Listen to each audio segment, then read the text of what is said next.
Olá, olá, olá.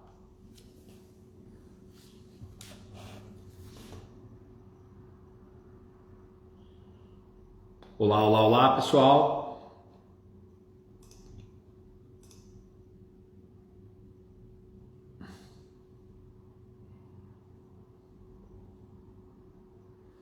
Olá, pessoal. Tudo bem? Boa noite. Boa noite a todos.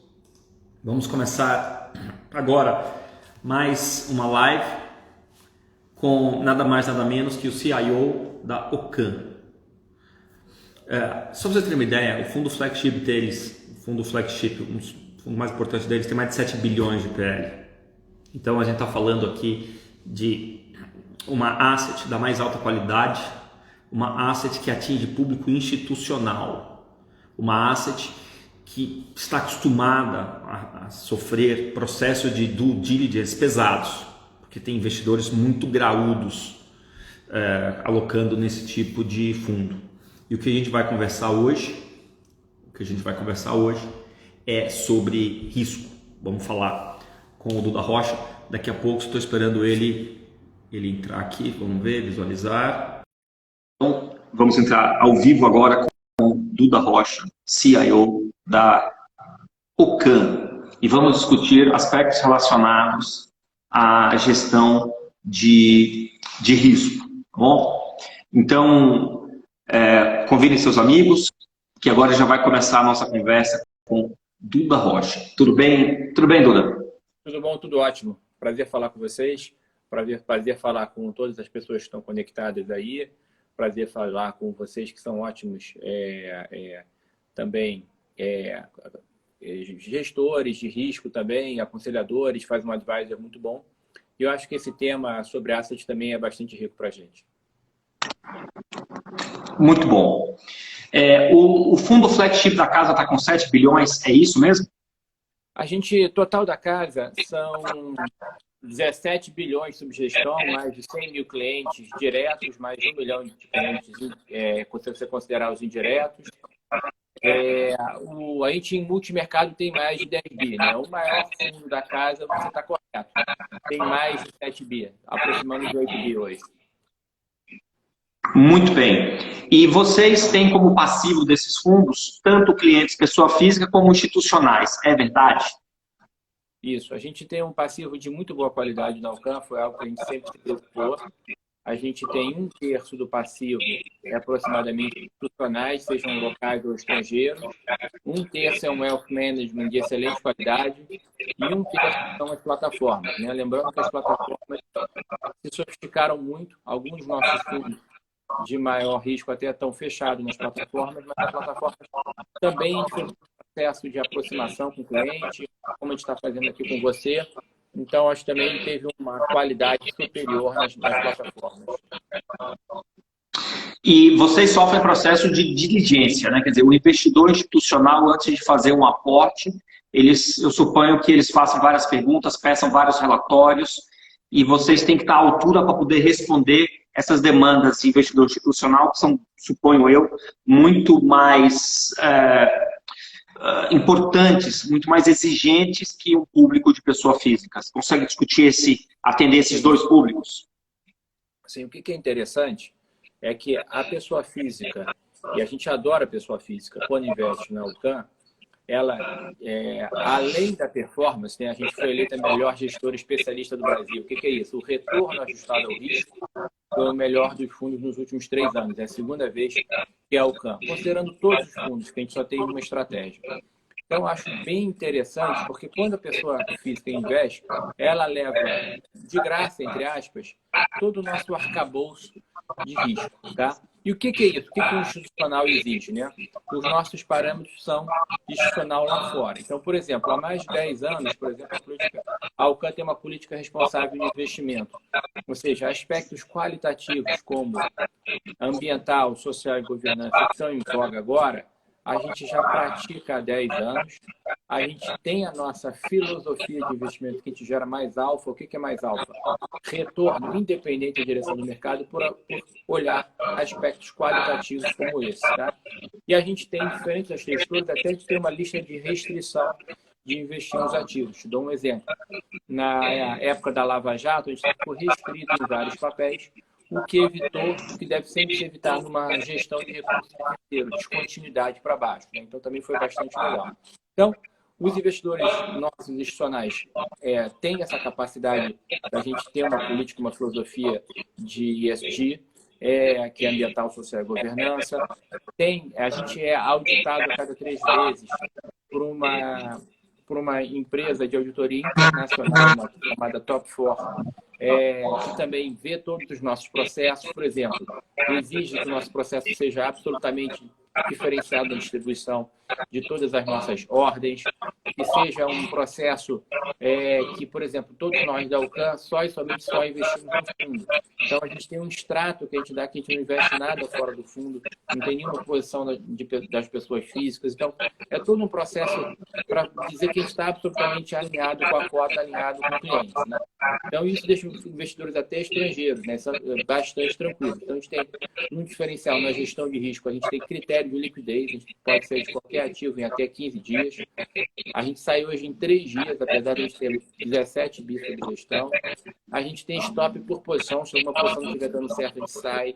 A gente só aumenta a posição vencedora, não tem risco de crédito privado no fundo. O que é isso? Se tiver algum não pagamento de uma dívida, você teria uma correção no fundo, isso não acontece. A gente não vende opção de descoberta. O que é isso? É apostar numa opção que seja improvável de acontecer, e se acontece, gera uma descontinuidade para baixo. Então, quando a gente vai fazendo todos esses moldes de gestão de risco, um exemplo como é que isso funciona, e normalmente as pessoas só lembram no momento de crise, é que nós, nos multimercados, que somos focados em ações também sempre protegidas, mas em ações, porque vocês têm mais ativos em ações, é o que é referência lá fora. Quando a bolsa cair mais de 30%, como aconteceu no início da pandemia em março do ano passado, os nossos fundos nos mercados rodaram positivo. Então, isso é gestão de risco, isso foi os tops, isso foi se antecipar, isso foi conseguir para outros mercados como aplicar nos juros, isso foi proteger as posições. Isso é que a gente tem um diferencial também na UCAN, que grande parte do nosso investimento hoje é para investimentos internacionais e quantitativos, tá? Isso também gera uma não correlação e uma capacidade de gerar outros ativos que também diminuem o risco como um todo. Então, não por acaso, os fundos da UCAN, para as pessoas físicas que investem, é uma solução porque vai ser descorrelacionado com as suas carteiras de ações e descorrelacionado até com a maioria dos fundos de mercado. As maiores gestoras, todas as gestoras são preponderantemente macro. Nós, como referência global, somos preponderantemente em alfa em ações. Vamos considerar que eu vou gravar essa entrevista e depois eu vou passar, inclusive, para meus alunos assistirem. Então, você passou aqui vários conceitos que quem é estudante precisa conhecer. Então, por exemplo, a questão de estar descorrelacionado com o mercado. Por que que isso é importante? Por que que isso é uma vantagem ou uma desvantagem para o investidor? E depois já gostaria que você engatasse outra resposta para a seguinte pergunta. Se quem tem que fazer o hedge é o cotista ou quem tem que fazer o hedge é o gestor do fundo? Aí, se puder responder as duas na sequência, eu agradeço. Só uma coisa, tem gente reclamando do áudio. Pessoal, vocês estão reclamando do meu áudio ou do Duda? Se alguém puder responder aí, porque tem gente comentando o áudio está ruim. Retorno no áudio. Eu não sei se você está com mais de uma fonte ligada. Só estou com uma. Eu também só estou com uma. Está dando um pouco de retorno. Mas vamos lá. Eu só estou aberto aqui. É bom que eu vou aprender também um pouco, né? Está me relembrando aí, eu fiz pós-graduação há 25 anos atrás, mais de 25 anos no IBMEC também. Mas vamos lá, não sei que quem já está... O pessoal está dizendo que o pessoal está dizendo, desculpa, é o meu áudio ou do Duda, só para eu poder entender, senão eu desligo o meu, você entendeu? Quando ele falar, eu desligo. Se o pessoal responder, é o Rafael que tem que desligar? O áudio, tá? Eu vou baixar um pouco. Eu vou tentar desligar o meu. Só espero não cometer nenhuma catástrofe. Eu vou deixar no mudo enquanto o outro falar, que eu acho que talvez seja uma boa ideia, tá? Vamos lá. É o retorno do seu. Acho que agora vai ficar melhor. Primeiro, o que é não correlação, tá? Então, se para as pessoas que já têm uma iniciação em em mais ou menos um pouco de engenharia financeira, ou estão fazendo um curso de pós-graduação, isso significa o seguinte, vocês aprendem num curso lá, em Corporate Governance, lá no início, eu na época estudei pelo Briley Myers, que eu acho que é um dos papas, né, desse curso. Você está no mudo. Isso. Você está no mudo. Briley Myers, melhor livro de finanças corporativas do mundo. Eu também estudei com esse. Isso. Aliás, os sócios do Pactual, do qual eu já recomendavam esse livro, né, de Corporate Governance, né? Então, você vai descobrir lá que é um livro feito por cases, como um MBA americano, e aí você vai descobrir que quando você faz uma aplicação em ativos, você vai procurar uma curva que é chamada de CAPM, que é uma distribuição, que é chamado Markowitz, que você tem uma curva de rentabilidade ótima com o risco. Então, à medida que você vai diversificando, você vai conseguindo um risco menor, mas chega um ponto que você também não deve diversificar demais. Então, na UCAN, a gente tem no mínimo 15 ativos, como a academia, né? O Briley Myers, por exemplo, recomenda, mas a gente tem concentração para a gente importante. Então, os 5 maiores ativos representam normalmente 50% do portfólio, os 10 maiores representam cerca de 75% do portfólio. A gente pode até ter posições menores, mas assim, aquela regra de ouro do 80-20, 80% vem normalmente de 10 posições. Isso também faz um não correlacionado, porque assim, se eu tenho $1 e eu descubro a melhor empresa de e-commerce do Brasil, por exemplo, que eu acho que é a Magazine Luiza, eu vou pegar esse $1 e botar. Não vou botar na Magazine, na Via Varejo, na Lojas Americanas, apesar de eu achar as outras boas, em geral eu vou concentrar isso num ponto, tá? Em geral, o mercado diversifica muito. Então, para você ter uma performance superior, você precisa fazer isso, tá? Outra coisa que é muito importante, tá? Você precisa rodar uma sua análise quantitativa para você ver quanto que a sua posição está correlacionada com os maiores gestores, com as maiores posições técnicas.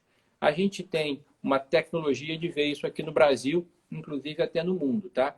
Então, posições preferidas pelo mercado tem o que a gente chama de técnico ruim, porque as pessoas estão muito concentradas. Uma decepção ali tem um aspecto técnico que muitas pessoas vão vender ao mesmo tempo. É claro que o fundamento prevalece, mas tem esse aspecto técnico. Da mesma maneira, principalmente vocês já devem ter visto, vários papéis subindo fortemente, as pessoas estão falando que tem um short squeeze, porque a concentração de venda daquele papel era muito grande, o aluguel era muito grande, começa a faltar aluguel daquele papel, se algum doador relevante não começa a dar, você tem um papel, as pessoas são obrigadas a recomprar. Então, esse é um aspecto técnico que a gente monitora muito. A gente, por exemplo, só vende um índice otimizado. O que é isso? A gente neutraliza o que a gente não quer estar vendendo no índice e vende o resto. Então, a descorrelação você faz diretamente ligado aos ativos, diretamente olhando os mercados. Então, quando é descorrelação, é o seguinte, a gente faz do fundo que seja síntese para o cliente. Ou seja, se ele quiser ser só o CAN, e alguns clientes têm, ele não tem problema nenhum em ter uma relação. Mas como normalmente as pessoas gostam de investir um pouco na física, gostam de investir em um outro gestor, é muito importante que o fundo da Alcan não seja correlacionado com esse outro gestor. Ou seja, a gente aumente o retorno do seu portfólio e diminua o risco como um todo. Como a gente é o único fundo, vamos dizer, dos maiores do Brasil, com esse diferencial diferente, porque focado mais em alfa, focado mais em ações, a gente, em geral, é não correlacionado com esses maiores e melhores fundos do mercado. Tá? Então, primeiro, sobre o ponto da importância da descorrelação, como a gente analisa isso e como isso se compara com as carteiras de vocês, de pessoas físicas e dos outros fundos. Tá? A outra pergunta, qual foi mesmo? Que você pediu para emendar? Você está no mudo. Pela sua resposta, você já respondeu, eu acho que já sei o que você vai falar, mas é bom que você explique. Se quem tem que fazer o hedge das posições é o cotista por fora ou é o gestor do fundo. Por que isso? Porque a gente sabe que no ano passado alguns fundos sofreram quedas, o pessoal gosta de falar de drawdown, relevante. E aí o gestor pode falar o seguinte, cara, você tem que conhecer o risco que eu tomo, e aí agora é um problema seu você proteger essas posições. Quer dizer, é uma maneira de argumentar. Eu acho que você não vai responder assim, mas eu queria ouvir a sua ideia. Eu não acredito nisso, tá?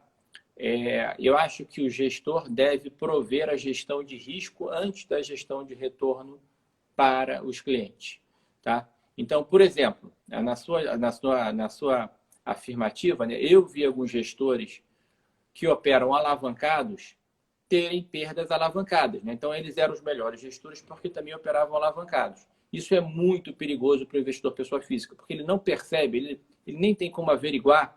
Então, você só pode fazer o hedge se você for um especialista, se você souber a posição do fundo, se você fizer um call destrinchado. Mesmo assim, é difícil você lidar. Mas alguns especialistas de fundos, às vezes tentam fazer isso. Nem esses eu acho que deveriam fazer.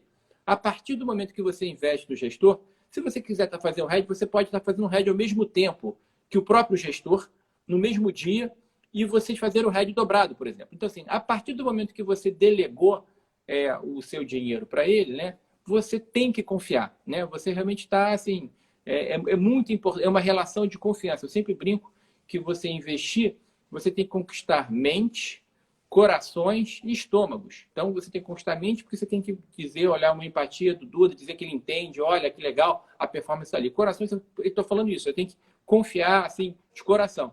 E estômagos, assim, não adianta nada eu ser um ganhador de dinheiro, mas você não tem o estômago para aguentar a volatilidade. Por isso que a gente tem fundo da UCAN de baixo risco, de médio risco e de alto risco. Então, eu acho que cada vez mais isso é depurado, as pessoas não dão tanto valor para essa relação de fundo de risco, às vezes só olham para o retorno.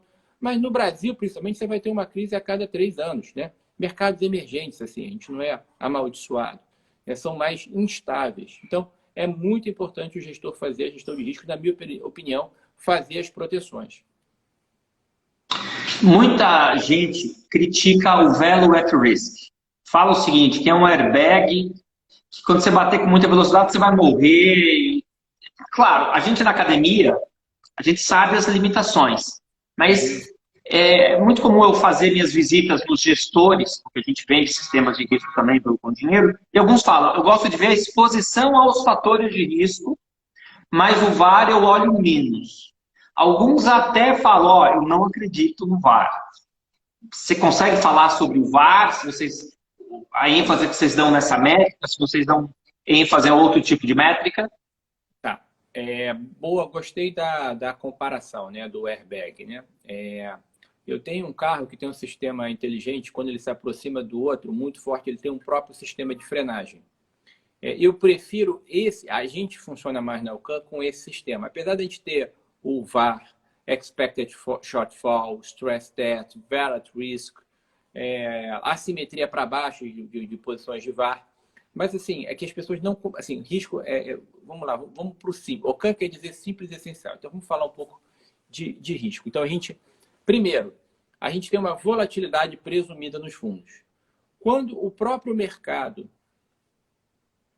O camarada aí perguntou o que é VAR. Só para a gente ter uma ideia do que é VAR, quem vai falar aqui de VAR... Professor, explica aí VAR, que eu acho que você pode fazer a explicação. VAR é o seguinte, o VAR é a pior perda que você pode ter, dado o intervalo de tempo e o nível de confiança. Então, por exemplo, se eu disser que o VAR é de 1 milhão com 5% de probabilidade, 1 milhão, 5% de probabilidade em um dia, quer dizer que tem 95%, você tem o VAR, 95%, 1 milhão.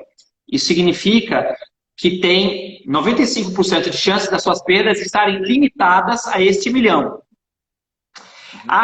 E se passar, ele diz quanto que vai passar? Não, ele não diz quanto que ele vai passar. Então, se eu falo que eu tenho um VAR, meu value at risk é de, digamos, R$1 milhão, com 99% de chance, significa que tem 1% de chance de você perder mais que 1 milhão. Quanto? Não sei. Mas 99% das vezes, a sua perda está limitada a R$1 milhão. Esse é o VAR. E aí, tem um comitê da Basileia que pede que os bancos calculem VAR. Às vezes, o fundo tem um mandato que não pode ter um VAR acima de não sei quantos %. Então, o VAR é uma métrica de risco.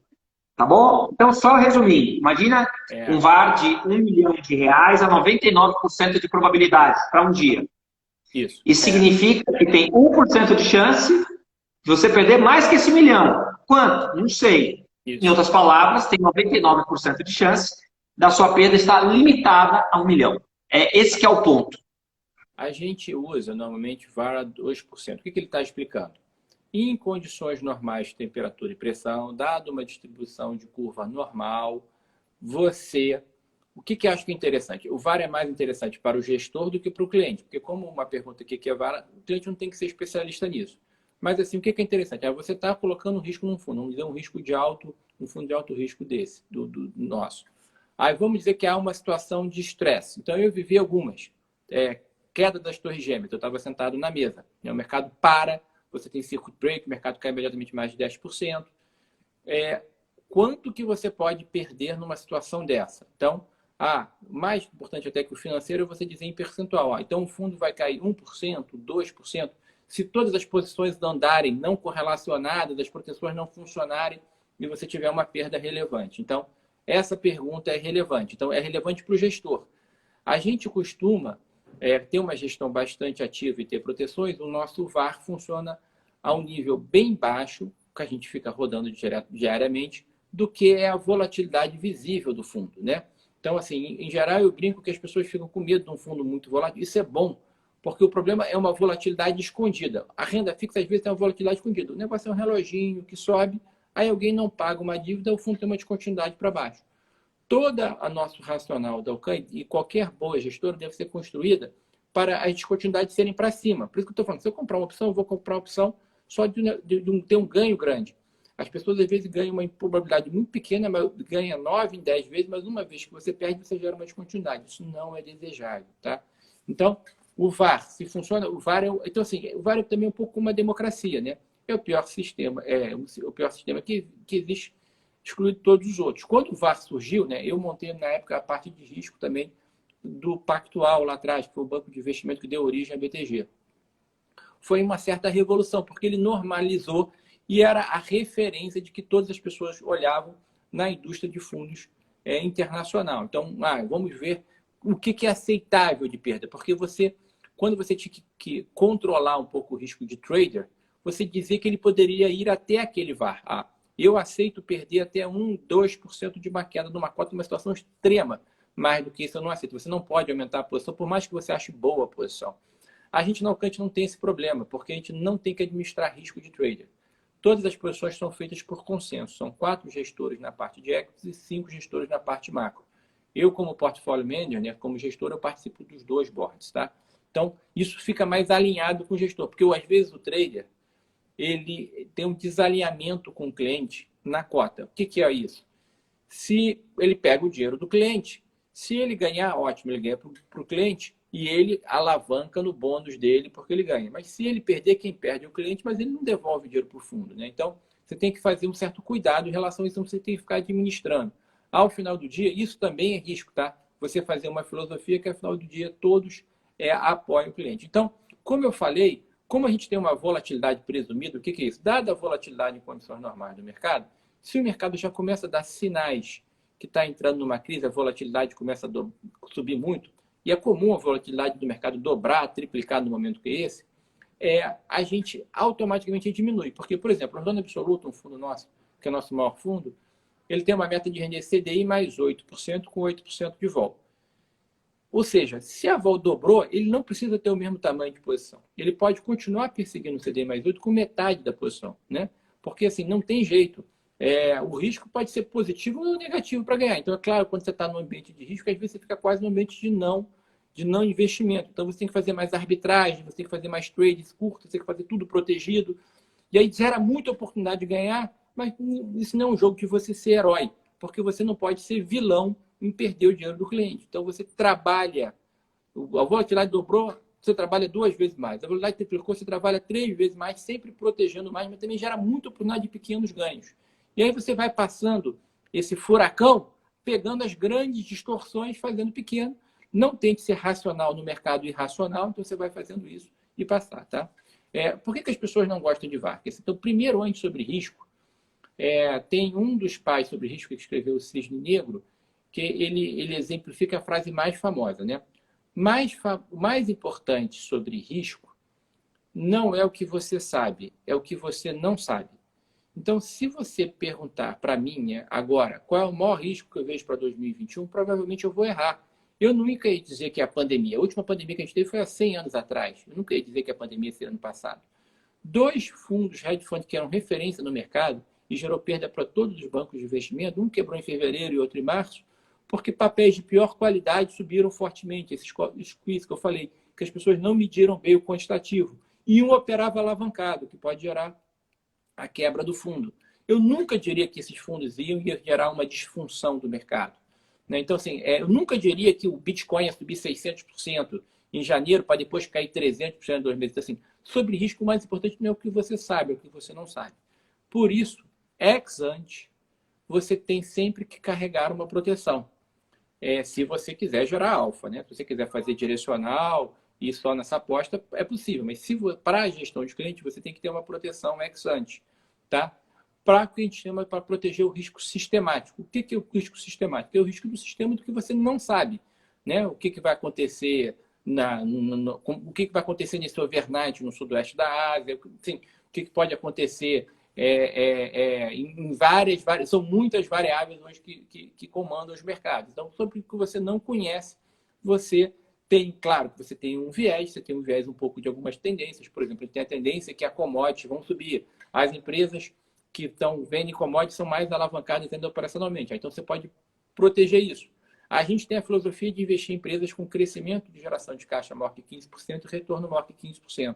Então, só isso me dá um carrego de 15%. Em geral, a gente pega uma distorção para ganhar pelo menos 30%, que gerou uma oportunidade de compra, um potencial de valorização.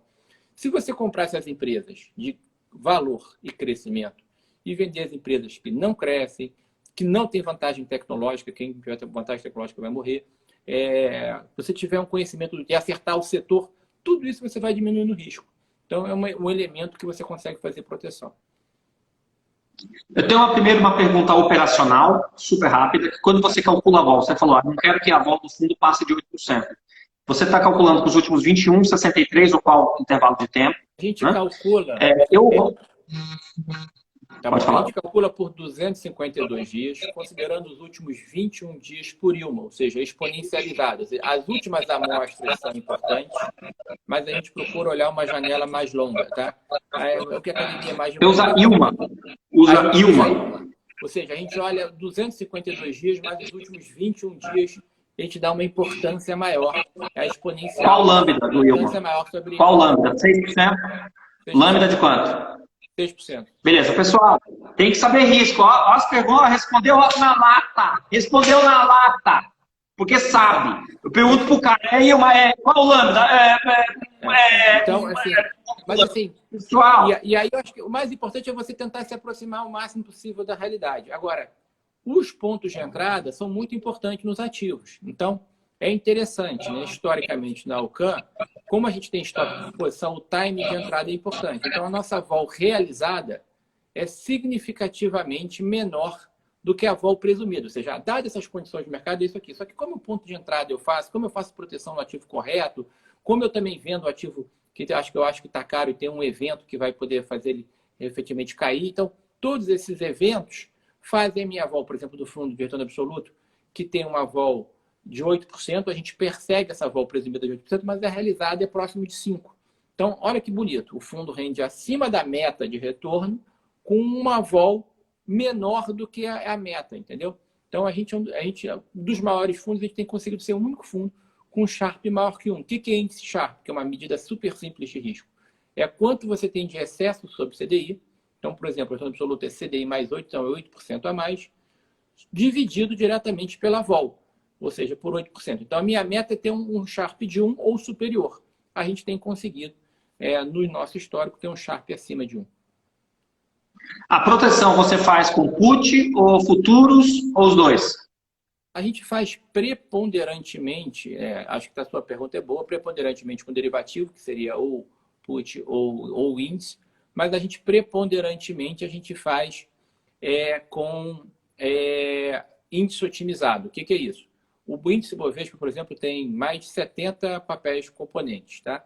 Eu vou neutralizar cerca de 20 a 40 que eu não quero estar vendido, eu fico vendido no restante. Isso limita, como eu tenho uma pulverização da venda, algum ativo que sai uma notícia nova que possa fazer o papel subir fortemente, eu estou vendido nele, né? De novo, sobre risco, o mais importante é o que você não sabe, tá? Então, esse é o primeiro ponto. Sobre usar put, eu não gosto, eu fui chefe de tesouraria também durante mais de 10 anos, então eu vendi vol, né? Tipo assim, eu dei preço sobre vários ativos derivativos. Então, eu não gosto de pagar essa volatilidade. Você tem que pagar um prêmio por uma put, que é essa volatilidade de mercado. Em geral, em condições normais, você sempre vai ficar perdendo, né? Outro problema de put é que assim, eu vou proteger minha carteira se tiver um estresse para 10% de queda para o mercado, eu vou estar protegido. Só que o problema é que eu sempre preciso de um hedge dinâmico. Então, não adianta nada eu proteger só 10% para baixo, talvez até com aquele 10% seja quase um ponto de compra para aumentar a posição, e eu preciso dessa proteção hoje, porque você que é meu cliente vai olhar a cota amanhã e não vai esperar ter 10% de perda para efetivamente estar protegido. Então, eu prefiro fazer um hedge dinâmico, ter sempre algum tipo de proteção do que fazer put. Agora, eu gosto muito de usar derivativo quando eu acho que dá um evento. Então, por exemplo, isso é muito comum em eleição. Tem um evento de eleição, as estatais ficam com medo se a esquerda vai ganhar, que a esquerda normalmente é menos focada em fundamentos econômicos, então vai ter mais intervenção das estatais, as estatais ficam muito descontadas. E aí, como você tem um evento, você tem, às vezes, a volatilidade normal do papel, pela volatilidade histórica, e você tem um evento que vai distorcer completamente o papel. É um evento binário, né? Então, isso é muito positivo. Há também dentro de vários papéis, opcionalidades implícitas. Você não precisa ir no mercado de derivativos, né? Há papéis, por exemplo, que estão próximos de fazer uma aquisição que é transformacional. Então, ele tem uma opcionalidade para cima que está ali no papel e as pessoas não estão vendo. A gente consegue decuplar isso e ver essa opcionalidade. Então, de novo, quando você se debruça sobre o fundamento e analisa melhor o risco, você tem muita coisa que não está à deriva, não está à visão, não está sendo comentada, que eu acho que a parte do processo de gestão é isso. Você antecipar esses eventos. Eu estou olhando aqui o computador e estou olhando a carteira de vocês aberta na CVM mais recente, que é, aqui eu estou olhando, que é basicamente... Você está olhando de qual? No início desse ano. Eu estou pegando o CAN retorno absoluto. Tá? E tem algumas posições aqui recebidas em empréstimo. Obrigações por ações e outros valores recebidos em empréstimo. Aqui uma porção. Nenhuma delas é relevante perto do PL. Nenhuma. Todas elas ou seja, são várias operações. Isso é para long short ou é para o outro objetivo? Tá. A gente tem uma mesa de aluguel na UCAM que é focada em gerar dinheiro, né? Então, a gente já não pega muito aluguel, porque, como eu falei, eu estou vendido no próprio índice, então não preciso de um ativo específico. Segundo, há posições muito grandes na nossa carteira e que a gente tem uma convicção que a gente pode pegar 10%, 20% dessa posição e monetizar com ela, fazer um aluguel dela, porque alguém quer vender, então eu ganho também dinheiro com isso, tá? Você tem que fazer só uma gestão de risco, porque se você... Normalmente a gente faz isso com liquidez imediata, mas às vezes as pessoas perdem um pouco de liquidez, uma semana, 15 dias, um mês, que isso não gere problema, que se eu quiser vender a posição a qualquer momento, isso me gera um problema. Você está no mudo. Você está no mudo. A carteira mais recente aberta está de março. Então, eu estou conseguindo ver isso pelo site da CVM, que tem posições que vocês recebem em empréstimo. E também aqui eu estou vendo, por exemplo, que tem opção de IDI. Tem uma série de temperos. Como que é o giro da carteira? Eu posso chegar aqui e mandar fazer a conta, ou com o dinheiro vai me dar conta. Mas eu queria ouvir do gestor como que é o giro da carteira. Vocês têm uma meta, não quero girar mais que 1/4 do PL em um mês, ou vai girar o que for? Tá, boa pergunta. Uma das métricas de risco é o giro da carteira, que é o chamado turnover, tá? A minha resposta é que se eu tenho um fundo para qualquer cenário, o meu turnover muda com o tipo de cenário que eu estou envolvido, tá? Então, eu sou um investidor, tá? Então, eu sou um investidor há mais de 25 anos, os fundos da UCAM têm mais de 10 anos de cenário. Eu, por exemplo, nunca estive vendido net. eu já estive em beta. O que é beta? Na direção do mercado, o mercado estava tão ruim no Brasil que eu estava com posições lá fora, aqui dentro estava olhando pelo risco, pela métrica, pela correlação com o Bovespa, eu estava vendido, que é o que chama o beta. O beta pega a direção do mercado, o alfa pega o quanto você gera extra do que o mercado rende, tá? Então, então, eu não sou um especulador, né? Especulador, ficou meio pervertida essa palavra, porque parece que é insider. Não, a definição histórica de especulador é que especula com algum evento de curto prazo, ou seja, que fica todo dia especulando. Eu não sou day trader, não é que eu não possa fazer isso, né? Mas assim, isso não é o grosso do dinheiro. O grosso do dinheiro que você ganha, para você ter um ganho efetivamente maior, você faz posições fundamentais e tem que esperar convergir suas teses. Empresas muito boas, elas continuamente dão surpresas positivas e você consegue revisar para cima. Ou seja, você começa a ver no potencial. Magazine Luiza foi a empresa que eu tive nos últimos 5 anos.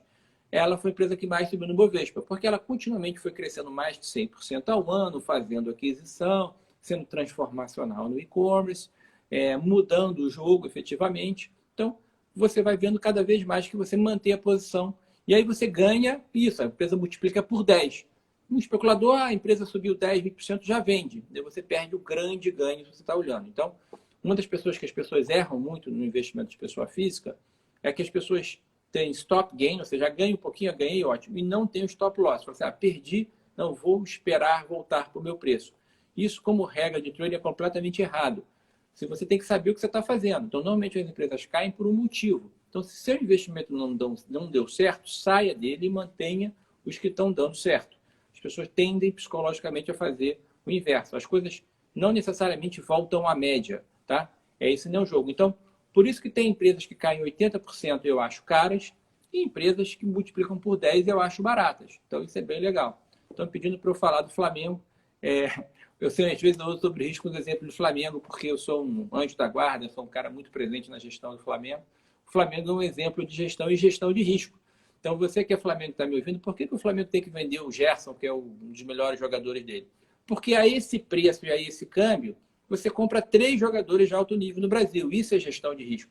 Se você não fizer isso, você não vai ter um time bom para 2022 e 2023, quando, por exemplo, tiver uma pandemia. Isso é gestão de risco. Outra pergunta. Às vezes, o fundo aqui de vocês, o que eu estou olhando, o retorno absoluto, ele é um fundo com 179 posições. Tem 179 posições distintas no primeiro nível, né? Porque também tem a alocação no exterior, também tem fundo caixa, se for explodir vai dar muito mais. Vamos falar de 179. Às vezes dá uma coceira. Como que você responder aquele investidor que está dando uma coceira, não vou dizer colocar all-in, mas dá uma concentrada. Vê se como que você convenceria o investidor a não fazer isso? Porque eu estou olhando aqui que a sua carteira tem muitas posições, muitas delas antagônicas, mas às vezes eu estou conselho de fazer o all-in. A gente não foca em 179 posições. Lembra que eu foco principalmente em 10 posições. 10 posições possivelmente no mercado brasileiro, 10 posições no mercado global. Tá? A gente tem uma presença muito grande lá fora. Mas por que você vê 179 posições? É que quando a gente vende o índice, por exemplo, que são 72 posições no Brasil, a gente não olha o índice como algo etéreo, não. A gente olha aberto em cima de cada posição. Então, aí a gente tem uma arbitragem chamada carteira índice, ou seja, a gente dá às vezes um deságio, você ganha um yield, você ganha comprando os papéis e vendendo também o índice, ou o inverso. Então, você às vezes compra todos os papéis em vez de vender, ou vende todos os papéis e vender o índice. Então, esses papéis do índice, que eu vou estar fazendo minha proteção, vão estar sempre presentes na carteira, mas eles são quase irrelevantes. Você tem uma contrapartida do derivativo que eu estou fazendo um ganho ali de renda fixa, ou gerando ainda mais alfa. Da mesma forma que quando eu proteger lá fora, eu posso estar vendido no S&P, que também tem mais de 70 papéis na sua constituição, e que você vai ver eu posicionado em todos eles. Na verdade, não estou. Eu estou, de novo, pegando uma pulverização para risco sistemático, protegendo minhas posições no exterior. Tá? Então, de novo, quando você olha no Brasil, a gente respeita muito a liquidez. Você vai ver a gente comprado em 20, 30 papéis. O que é relevante é 20, mas o grosso mesmo são 10. Lá fora, você vai ver a gente investir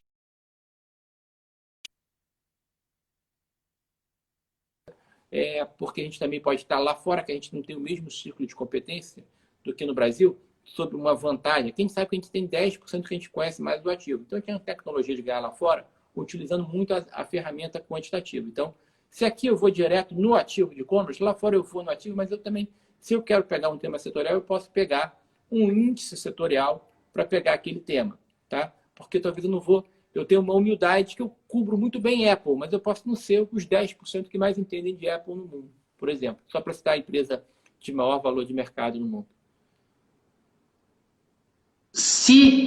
Isso aqui que você falou é muito interessante, né? Porque a gente olha 179, mas aí você raciocina de outra maneira. Porque, vamos supor, se eu comprei o índice e eu vendi todos os papéis, menos 2 ou 3 papéis do índice, é que eu estou posicionado naqueles 2 ou 3.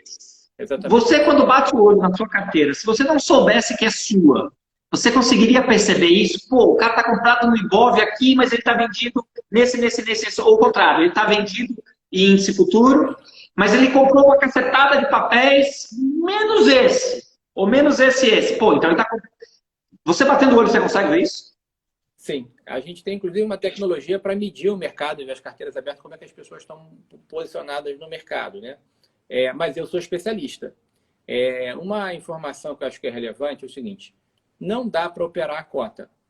Então é o seguinte, a cota não está muito boa, a única coisa que eu garanto como investidor é que em algum momento você vai ter volatilidade, as coisas. A carteira, inclusive, ele não tem um comportamento linear, né? As pessoas podem estar vendo excepcionais e a carteira está realizando um pouco. Eu não tenho domínio sobre o que acontece no mercado, principalmente de curto prazo. Mas você tem o sangue frio, você tem a convergência, claro, você tem os stops, você tem tudo mais, e você talvez até aumentando quando tá gerando oportunidades. Mas assim, você não precisa operar a cota. Na Alcan, o que a gente faz? Como a gente mede pela volatilidade presumida, e a gente só aumenta a posição vencedora, se as nossas posições não estiverem convergindo, você não precisa diminuir um pouco o fundo que você tem aplicado.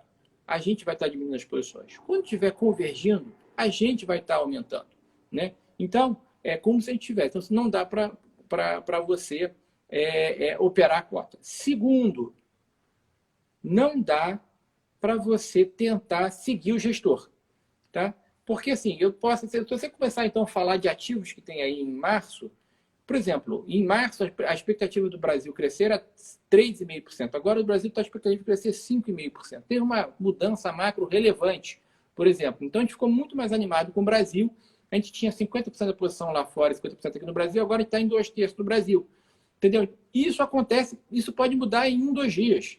Entendeu? Então, não dá para você tentar seguir... vi a carta do gestor, assisti a live do Duda, então eu vou copiar aqui, pô, ele falou a carteira, pô, eu posso, assim, isso tem uma liberdade poética que eu posso mudar minha cabeça uma semana. Eu não sou high frequency, né? Sobre gestão de risco. Se você ficar mudando o tempo todo, você não vai conseguir fazer. Eu não faço exatamente isso. Mas as proteções, um tema novo, pode aparecer um grande tema que prevalece sobre as outras posições, então aumentar muito ele, diminuir as outras. Então, assim, são tantas variáveis. Pode eu querer, como eu fiz, recentemente eu aumentei posição no Brasil, mas pode acontecer algum tema lá fora e eu aumentar muitas posições lá fora. Então, tem sempre uma competição pela melhor relação de retorno-risco, que eu acho que não dá para você seguir o gestor. Então, não dá para operar cota e não dá para seguir o gestor. De novo, é um jogo de confiança. Agora dá para você medir o gestor. Então, o professor faz isso muito bem. Você faz um CAPM, você analisa o retorno ajustado ao risco, você vê a não correlação com os outros fundos, tudo isso você consegue medir pelo histórico, tá? Mas tentar, o futuro não consegue ser medido. Ninguém consegue medir o futuro. O que a gente consegue, como gestor, é procurar algumas tendências, ver algumas coisas que não estão precificadas exatamente agora. Eu tenho uma pergunta para fazer para você. Algumas empresas, quando abrem o capital na bolsa, digamos assim, vou usar uma expressão americana, mas o pessoal gosta, é o home run do fundador. Ele dá a saída, é o momento que ele realmente arrebenta de ganhar dinheiro. E normalmente, esses IPOs saem com preço esticado. Eu queria perguntar para você, se você realmente acha que esses IPOs saem com preço esticado, você tem uma visão diferente da minha, e se você costuma entrar ou não nesses IPOs que agora está tendo de novo uma febre de IPOs. Tá. A gente na Alcan, gente tem uma equipe de análise muito extensa. Então, a gente analisa, faz modelo de fluxo de caixa completo, passa por comitê, em 80% dos IPOs que acontecem. Relevante, porque às vezes tem IPO muito pequenos e a gente dá uma importância para a liquidez, dá um IPO de 300, 400 milhões de reais, que a gente acha que não vai ter liquidez depois, então não adianta. Isso é um quase private equity, tá? E você que está olhando pessoa física, eu sou pequeno, eu vou entrar, mas não adianta, porque o papel vai ter um desconto por liquidez, porque você é pequeno. Mas quando um gestor grande for sair da posição, ele vai ter que vender isso com 5%, 10% para baixo. Tá? Então, a liquidez, você não é parâmetro. O parâmetro são os acionistas que estão investindo nesse papel. Então, a gente olha, mas a gente entra em 20%. Ou seja, mercado emergente, Brasil já tem um risco maior. Você entrar no IPO numa nova empresa que você não viu no histórico, né? E como você falou, né? Você tem que tomar muito cuidado para o controlador, para efetivamente estar alinhado com você. Esse cara, depois de fazer, ele vai se sentir mais responsável e vai trabalhar mais porque ele tem novos sócios, ou ele vai botar o dinheiro no bolso e vai para o Caribe. Então, eu como gestor, eu já vendi um banco, né? Assim, a gente vendeu o Pactual 2 vezes para o BS.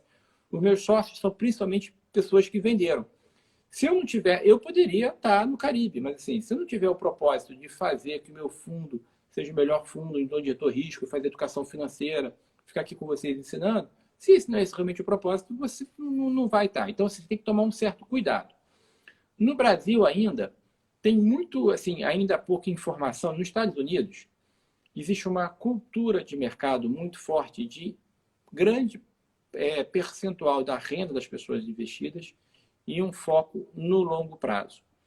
Então, lá, as pessoas têm uma cultura de o controlador ficar feliz quando as pessoas têm um grande ganho num IPO. Então, é muito comum você ver empresas de tecnologia, por exemplo, o cara faz o IPO, no dia a empresa dobra. Aí o repórter fala, você não está chateado? Pô, burro, você vendeu a empresa barato, né? Você não viu que o valor era o dobro? Eu falei assim, não. Eu, na verdade, eu já multipliquei por 100 quando eu montei do nada da minha garagem. Agora eu vendi o dobro e as pessoas vão ficar super felizes comigo. Eu não estou preocupado que elas ganharam hoje. Estou preocupado no próximo 1 ano, 5 anos, 10 anos. No Brasil, algumas empresas, né, utilizam o mercado de capital simplesmente como uma fonte de financiamento. Aparecem a cada mercado autista, bull market, depois somem e aparecem 5, 10 anos depois. Eu estou há 30 anos no mercado, eu já conheço algumas cartas marcadas, que eu já sei que aparecem de 5, 10 anos, quando o mercado está em alta, depois somem. Então, eu já não caio nessas armadilhas. Né? Então, sobre risco, é muito importante a experiência. Né?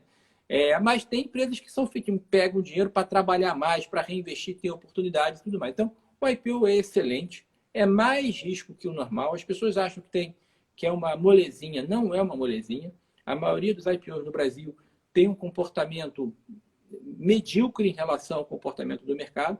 Agora, há muito boas escolhas e não. Então, de novo, passa por você ser especialista. Né? Para quem não entende nada, existe uma métrica quantitativa, que é a demanda. Mas até isso é enganoso. Eu já vi IPOs com 10 vezes sobre a demanda e caírem, porque ainda assim o ativo era fraco, ou seja, a demanda era irreal. A demanda foi... os vendedores fazem, os bancos, inclusive, fazem muito uma demanda estimulada.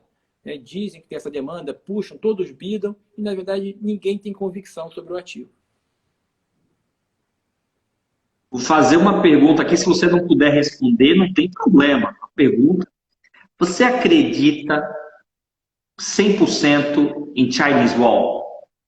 Olha, eu vim de um banco de investimento, que eu me orgulho muito, que foi o Pactual, fiquei mais de 15 anos, e depois fundei um Brasil Plural, que também tive mais de 60 bis sob gestão, e fiquei 10 anos. Tá? E são organizações pró-cliente. Para um investidor que você perguntou, institucional, do ponto de vista de risco, eles quase exigiram, né? Por que eu migrei para a Alcan? Que eu fosse independente. Então, não é uma questão exatamente de há o interesse, assim, só que as pessoas são movidas pelos seus interesses. Então, assim, as instituições no Brasil são sérias, não pense que tudo não é sério, os bancos não são sérios, mas existe inerente um conflito de interesse do banco que está vendendo aquilo, só mostrar os aspectos positivos.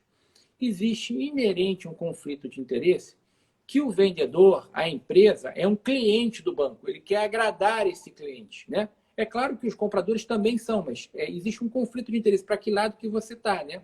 Em que lado da mesa você está? Você, ao mesmo tempo, é vendedor e você vai dizer para o cara dar recomendação. Então, você tem que ser independente e ter uma avaliação também independente e criteriosa para você falar. Então, ao final do dia, sobre risco, tem um valor adicionado você investir nos gestores independentes. A Alcan é um gestor independente, porque também é uma métrica de risco. Isso que você falou é bem importante os investidores terem em mente. Você compreendeu? É muito importante. Essa sua última frase é muito importante. Ainda em relação ao IPO, você, por exemplo, quando tem o IPO, oferta primária ou secundária, isso diz muito ou diz pouco para você?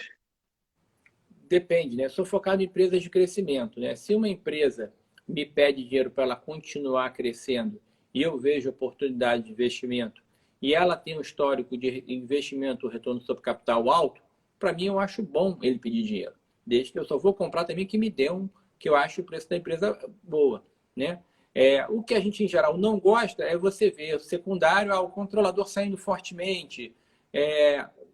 Isso dá um desalinhamento. Né? Você quer, ou você faz um IPO e você vê que, pô, 2, 3 meses depois o CEO sai. Foi o cara que... Uma pergunta que eu faço é o seguinte: ao final do dia as pessoas subestimam a importância da gestão. A gente dá uma importância enorme, porque da mesma forma que você está ouvindo a minha live, você quer saber se eu estou na Alcan quando botar o dinheiro próximo, uns 5 anos. Ou se eu for sair devagar, passar para alguém que é melhor do que eu, que foi treinado, que há anos faz isso, testado e tudo mais.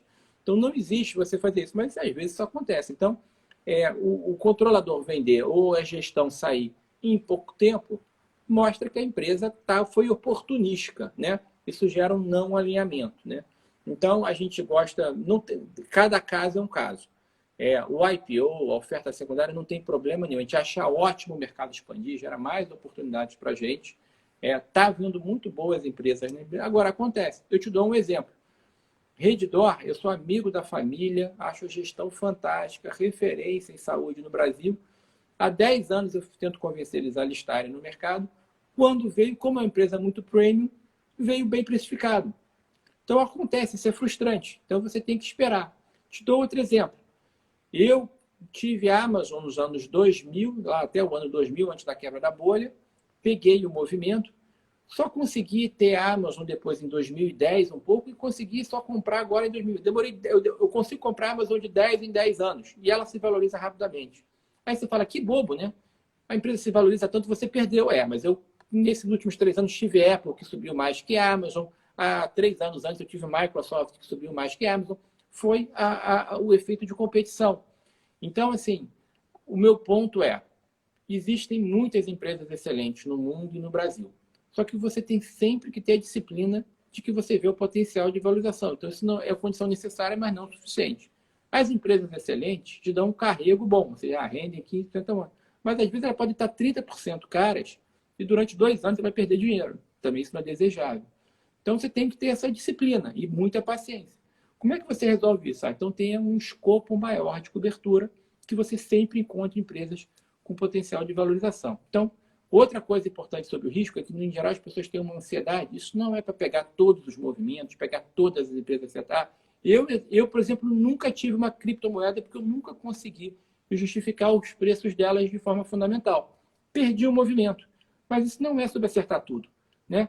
Eu não sei, a história está contada. Eu acho que existe muita especulação, muito não conhecimento. As pessoas estão comprando criptomoeda porque ela está subindo muito.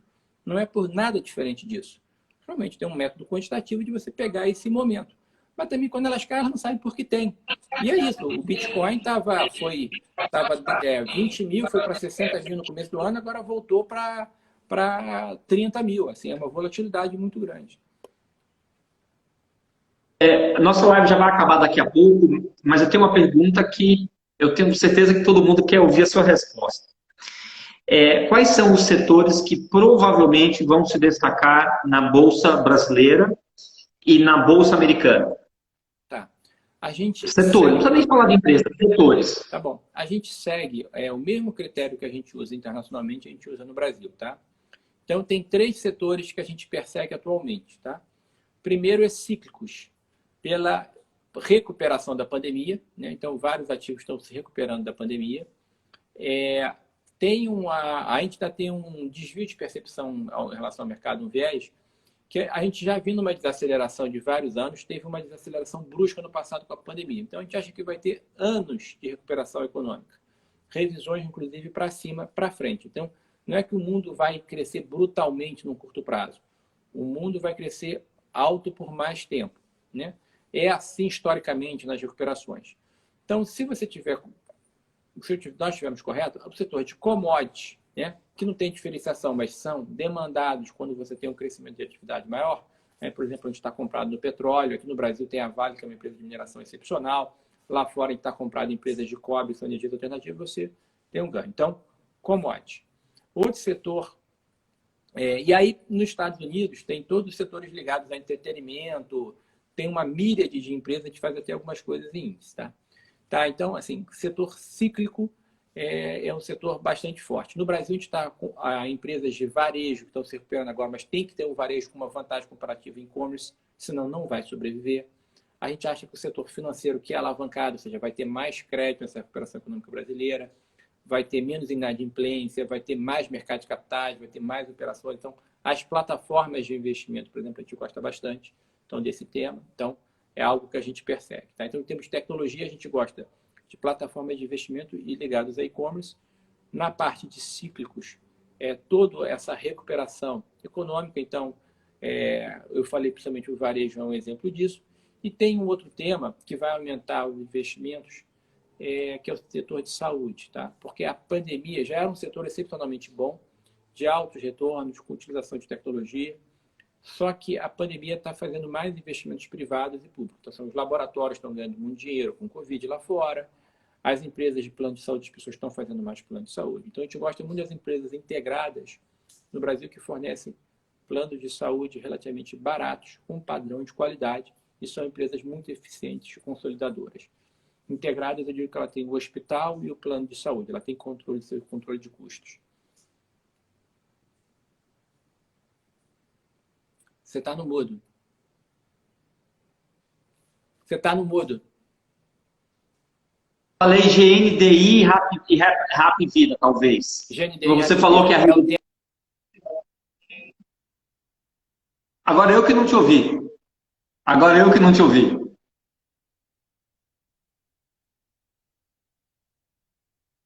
Não, tá sem áudio. Não. Só eu que não tô ouvindo, pessoal? Quem estiver assistindo, só eu que não tô ouvindo?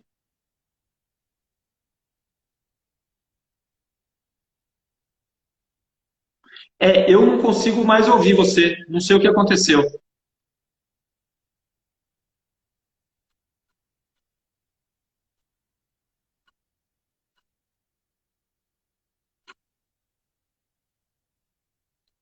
Caiu o som, o pessoal está dizendo que caiu o som. O meu também? É, o meu também?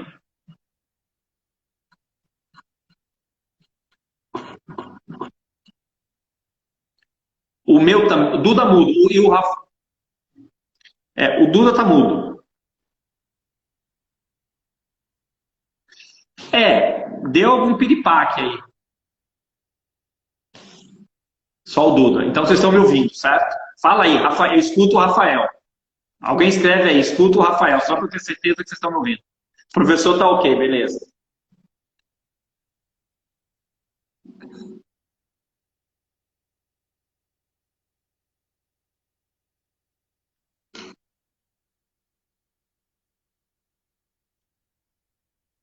Beleza.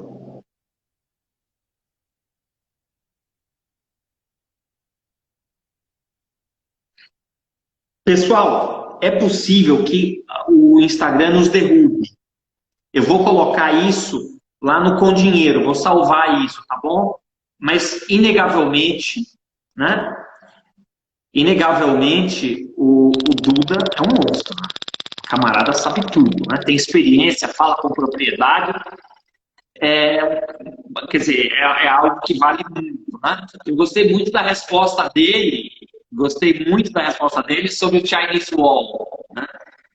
Enfim, deu lá uma resposta para o entendedor, né? Já entendeu tudo, né?